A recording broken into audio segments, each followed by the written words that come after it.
Ja, det er fint. Du kan glæde dig til at komme hjem til det der røverunge, mand.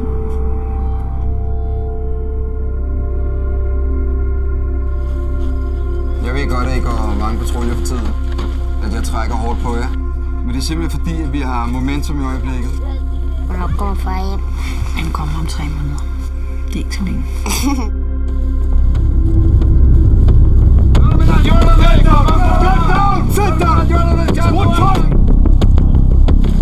Hvis vi lige prøver at holde fokus her, så er det mig, der har mistet en af mine 21-årige drenge, som har ligget foran mig for blødt i dag. Det giver ikke nogen mening. Selvom vi går patruljer ude i landsbyen om dagen, så om natten, så kommer Taliban. Nu vil de have, at han bliver kriger, ellers så slår de hans familie ihjel.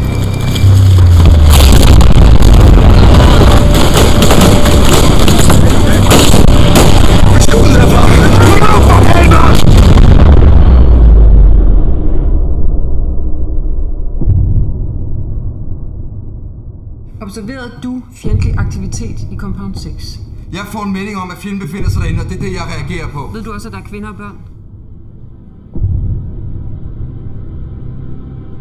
Det er min beslutning. Jeg kan ikke give mænden skylden for det. Det kan godt være, at du har slået 8 børn ihjel. Du har 3 levende herhjemme. Undskyld.